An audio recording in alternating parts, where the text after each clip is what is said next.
রাধে রাধে, শ্রী রাধারানীর ভোজনালয়ে স্বাগতম। আজকে সোয়াবিন দিয়ে তৈরি করব সোয়াবিনের বড়ার রসাই। দারুণ হয়েছিল খেতে, এতটাই সুন্দর হয়েছিল তাই ভাবলাম তোমাদের সাথেও সেই রেসিপিটা শেয়ার করে নিই। সোয়াবিনগুলোকে 5 মিনিট জলের মধ্যে লবণ দিয়ে ফুটিয়ে নিয়েছি, আর তারপর জল থেকে তুলে খুব ভালোভাবে ঠান্ডা জল দিয়েও ধুয়ে নিয়েছি। আর সোয়াবিনের মধ্যে এখন কোনো জল নেই, তবে একটু হালকা শক্ত আছে, তাতে কোনো অসুবিধা হবে না, কারণ মিক্সার গ্রাইন্ডারের মধ্যে সোয়াবিনগুলোকে একটু রাফলিভাবে পেস্ট করে নেব। মানে একদম পেস্ট হওয়ার দরকার নেই, যদি একটু শক্ত শক্ত থাকে তাহলে এই রাফলিভাবে ভাঙতে খুব সুবিধা হয়। অনেকখানি পরিমাণ সয়াবিন ছিল, তাই একটু সময় নিয়েই সয়াবিনগুলোকে এইভাবে গ্রাইন্ডারের মধ্যে একটা রাফলি পেস্ট করে নিয়েছি। তারপরে দিয়ে দিয়েছি আদা, গ্রেটার মেশিন দিয়ে গ্রেট করে দিয়েছি। তারপর দিয়েছি স্বাদ মতন লবণ, আর তারপর দিচ্ছি টক দই 3 চামচ পরিমাণ, যেটা জল থেকে তুলে দিতে হবে, টক দই জল সমেত দিলে হবে না। তারপর দিয়েছি চাট মশলা, তারপর দিচ্ছি কর্নফ্লাওয়ার 3 চামচ পরিমাণ। আর চাট মশলাটা অবশ্যই দেবেন, এতে কিন্তু সয়াবিনের স্বাদটা খুব সুন্দর হয়। আর তারপর দিয়ে দিয়েছি একটু লঙ্কার গুঁড়ো, গোলমরিচের গুঁড়ো, আর দিয়েছি টমেটো সস। এই সমস্ত উপকরণগুলো দিয়ে এবার খুব ভালোভাবে মেখে নেব। টমেটো সসটা এখানেতে 3 চামচ মতন দিয়ে দিলাম। যদি সয়াবিনটা একটু বেশি হয় তাহলে একটু সব কিছুই কিন্তু সেই বুঝেই দিতে হবে। তারপরেতে সয়াবিনটা খুব ভালোভাবে হাত দিয়ে মেখে নিয়েছি, আর এই দিকেতে সাদা তেল গরম বসিয়ে দিয়েছি। তারপর দিয়ে দিচ্ছি সয়াবিনটির মধ্যে 4 চামচ পরিমাণ ময়দা। ময়দা দিলে তবে সয়াবিনের মধ্যে বাইন্ডিংটা আসবে, তাহলে ভাজার সময় খুলে যাবে না। আর তেলটা খুব ভালোভাবে গরম করে নেওয়া চাই, আর ময়দার বাইন্ডিংটাও খুব ভালোভাবে হওয়া চাই। এই দুটো জিনিস ভালোভাবে হলে সয়াবিনের বড়াটা ভাজার সময় কিন্তু খুলবে না। এরপর এরকম ছোট্ট ছোট্ট করে সয়াবিনের বড়াগুলোকে ভেজে নেব।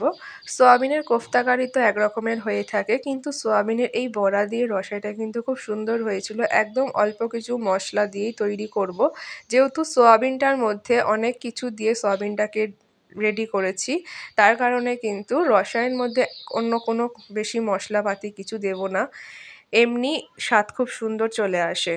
তো এবার সয়াবিনগুলোকে আমি একটু লাল লাল করে ভেজে নেব। একটু সময় নিয়েই ভাজতে হবে হাতে, তবে তেলটা খুব ভালোভাবে গরম হলে তবেই এইগুলো দিতে হবে। আর গ্যাসের ফ্লেমটা প্রথমে কমিয়ে দিতে হবে, তারপর বাড়িয়ে নিয়ে সয়াবিনের এই বড়াগুলোকে ভেজে নিতে হবে। এরকম লালচে লালচে করে এবার ভেজে নিয়েছি, এবার তুলে নেব। এরপর কড়ার মধ্যে অল্প একটু তেল ছিলই, সেই তেলের মধ্যেই দিয়ে দিচ্ছি আলু, আর দিয়ে দেবো টুকরো করে রাখা ক্যাপসিকাম। তোমরা চাইলেই আলুটা বাদ দিয়েও করতে পারো, শুধুমাত্র ক্যাপসিকাম আর টমেটো দিয়ে করলে এই বড়ার রসাটা কিন্তু সবথেকে সুন্দর হয়।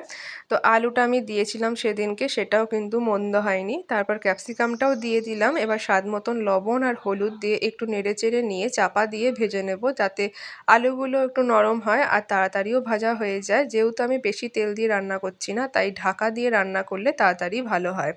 তো এরপর আমি ঢাকনাটা দিয়ে দিচ্ছি। তারপর 5 মিনিট পর আবারও এই ঢাকনাটা খুলে নেব, আর খুলে নিয়ে আবার কিছুক্ষণ নেড়েচেড়ে নেব। আর নেড়েচেড়ে নিয়ে এখানেতে টমেটো দিয়ে দেব। টমেটোটা আমি এখানে পেস্ট করা দিইনি, আমি এখানে টমেটোটা টুকরো টুকরো করেই দিয়েছি। দুটো টমেটো অবশ্যই দিতে হবে। এখানে টমেটো আর ক্যাপসিকামের পরিমাণটা একটু বেশি থাকলে তবে এই রসাইটার স্বাদটা খুব সুন্দর হয়। তারপর দিয়ে দিচ্ছি কাঁচা লঙ্কা, 4টে কাঁচা লঙ্কা চিড়ে দিয়ে দিয়েছিলাম। এরপর কিছুক্ষণ চাপা দিয়ে রেখেছিলাম যাতে টমেটোটাও নরম হয়ে যায়। গ্যাসের ফ্লেমটা অবশ্যই কমিয়ে রাখতে হবে। এরপর কিছু মশলা দিয়ে দিলাম, যেমন হচ্ছে জিরের গুঁড়ো অল্প একটু, 1 চামচের একটু কম দিতে হবে। আর দিতে হবে অল্প একটু কাশ্মীরি রেড চিলি পাউডার, একটু রং হওয়ার জন্য দিতে পারেন, আর নয়তো না দিতেও পারেন, তাতে কোনো অসুবিধা নেই। এরপর এর মধ্যে দিয়ে দিচ্ছি বেশ খানিকটা পরিমাণ টমেটোর সস। টমেটোর সসের পরিমাণটা একটু বেশি দিতে হবে, মানে 5 চামচ মতন টমেটোর সসটা দিলে খুব ভালো হয়। যদি টমেটোর সসটা একটু গাঢ় হয় তাহলে জলের মধ্যে গুলে দেবেন, তাহলে খুব ভালো হবে। আর গ্যাসের ফ্লেমটা কমিয়ে নিয়েই কিন্তু আমি রান্না করে যাচ্ছি, কোনো রকম কিন্তু এখনোই জল দিয়ে নিই। এরপর দিয়ে দিলাম ওপর থেকে অল্প করে চিনি, তারপর খুব ভালোভাবে মিশিয়ে নিয়েছি। গ্যাসের ফ্লেমটা কমিয়ে নিয়ে একটু বেশিক্ষণ ধরে রান্না করে নিলাম। তারপর দিয়ে দিলাম বেশ খানিকটা জল। এবার জল দিয়ে কিন্তু এবার চাপা দিয়ে দেবো যাতে আলুটা একটু নরম হয়ে যায়, তারপরে বড়াগুলো দেবো। এক্ষুনি কিন্তু বড়াগুলো দেবো না, বড়াগুলো বেশ নরমই আছে, তাই জল দিয়ে ফোটানোর কোনো দরকার নেই। তারপর গ্যাসের ফ্লেমটা কমিয়ে এরকম চাপা দিয়ে রেখেছিলাম ৫ মিনিট মতন। ৫ মিনিট পর ঢাকনা খুলে নিলাম। আলুটা দেখলাম নরম হয়ে গেছে। তারপর দিয়ে দিলাম এই সয়াবিনের বড়াগুলো।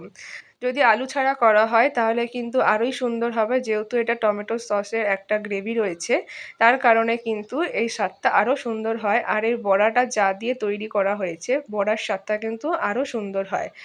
এই বড়া ভাজাগুলো দিয়ে ডাল ভাতের সাথেও খেতে খুব সুন্দর হয়। তাই আমি এখানে সব বড়া আর দিইনি, কিছু বড়া রেখে দিয়েছিলাম ডাল ভাতের সাথে খাবো বলে। বেশ খানিকটা বড়া দিয়ে এবার খুব ভালোভাবে হালকা হাতে মিশিয়ে নিচ্ছি। গ্যাসের ফ্লেম কিন্তু এখানে বন্ধ করে দিয়েছি, আর জ্বালিয়ে রাখার কোনো দরকার নেই। এরপর ওপর থেকে দিয়ে দিচ্ছি অল্প একটু গরম মশলা আর ১ চামচের অল্প একটু 1/2 চামচ মতন চাট মশলা। আমরা যে চাট মশলাটা ব্যবহার করি সেটা কিন্তু উইদাউট অনিয়ন আর উইদাউট গার্লিক। আমাদের সম্পূর্ণ রান্নাটি কিন্তু পিওর ভেজ হয়ে থাকে। এরপর খুব ভালোভাবে মিশিয়ে নিয়েছি, আর একটু রসটা যেহেতু শুকনো হয়েই যাবে, তাই এখানে আপনারা চাইলে আলুর সঙ্গে যখন জলটা দেবেন একটু বেশ পরিমাণ জলটা দিয়ে ফুটাবেন, কারণ বড়া দেওয়া মাত্রই রসটা কিন্তু টানতে থাকে, অনেকটাই কিন্তু জুসি হয়। ভালো লেগে থাকলে অবশ্যই কমেন্ট করবেন, আর আমাদের চ্যানেলটির সাথে থাকলে চ্যানেলটিকে সাবস্ক্রাইব করে পাশে থাকবেন। রাধে রাধে।